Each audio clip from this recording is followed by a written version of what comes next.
क्रूरता को देखकर, उनकी टेढ़ी मेढ़ी चाल, विचित्र बेढंग की चाल को देखकर लोग उनको देख करके हंसने लगे। जब लोग उनको देख करके हंसने लगे तो महात्मा को बड़ा पहले दुख हुआ। फिर दुखी होने के बाद में महात्मा उन सबको देख करके हंसने लगा। उन सब की तरफ देख देख करके ये अष्टावक्र ऋषि हंसने लगे। तो महाराज जनक तो सब कुछ देख रहे थे, ये हो क्या रहा है। जनक को देर नहीं लगी पहचानने में कि ये जो व्यक्ति है ये कोई साधारण व्यक्ति नहीं है, ये कोई महापुरुष है, कोई संत है, महात्मा है। समझ गए।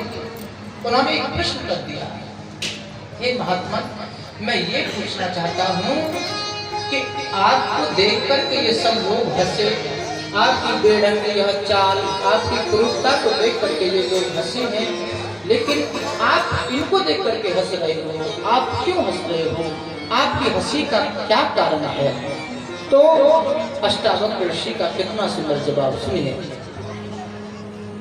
अष्टावक्र ऋषि ने कहा कि गन्नन की गांठ पे रस को मिठास जाए, गन्नन की गांठ पे रस को मिठास जाए, और नीर ना नसाए कहीं कुटिल करार से। जहां अज्ञान तहां तत्व को न धरे ध्यान, जहां पहचान सिर्फ हाड़ मांस के चिनारों से। मैंने तो सुना था कि मिथिला में बड़े ज्ञानी जन, मगर मिथिलेश रहित ब्रह्म के विचारों से, और सुन आए वृथा दर्शन की मैंने चाह करी, ये तो सारी सभा भरी पाई चर्मकार से।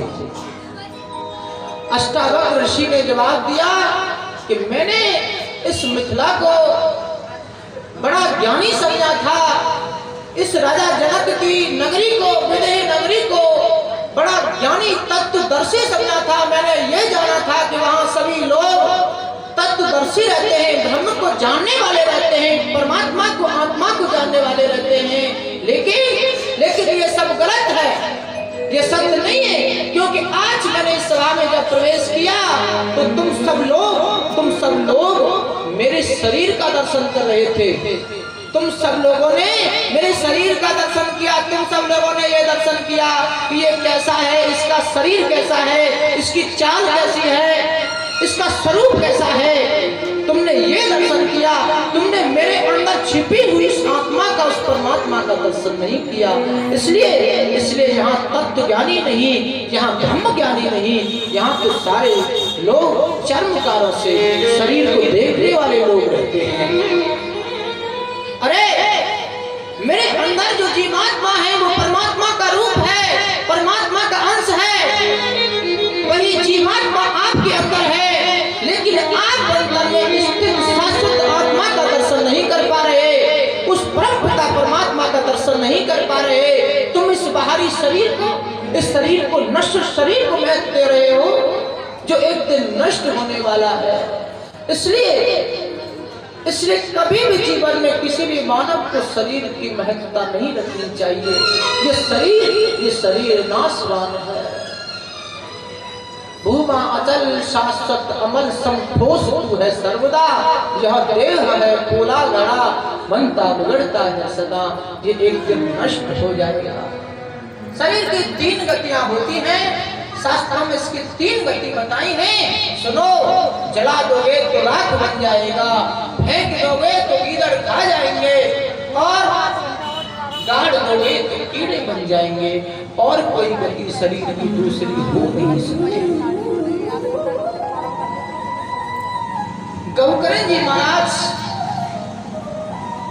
की यह बातें सुन करके आंख में ब्राह्मण जो दुखी था रोने लगा, और रोकर के कहता है, पुत्र, हे बालक, हे मेरे पुत्र, मैं अपने कर्म से पतित हो गया। और जब मानव अपने कर्म से पतित हो जाता है तो उसे दुख भोगना पड़ता है। तुम मुझे इस दुख से छुड़ाओ, तुम मुझे इस दुख से दूर करो, मेरे जीवन का कल्याण करो।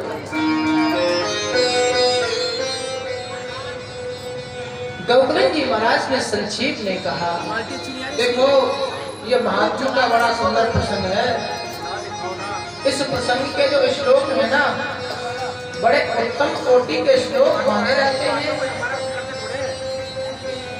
मैंने श्रीमद् भागवत की टीकाओं में पढ़ा है, हमारे सिद्धांत वृंदावन में एक महापुरुष हुए हैं विजय बाबा जी महाराज, ग्रंथों में लिखा है, जो कभी कभी इन श्लोकों का अर्थ किया करते थे।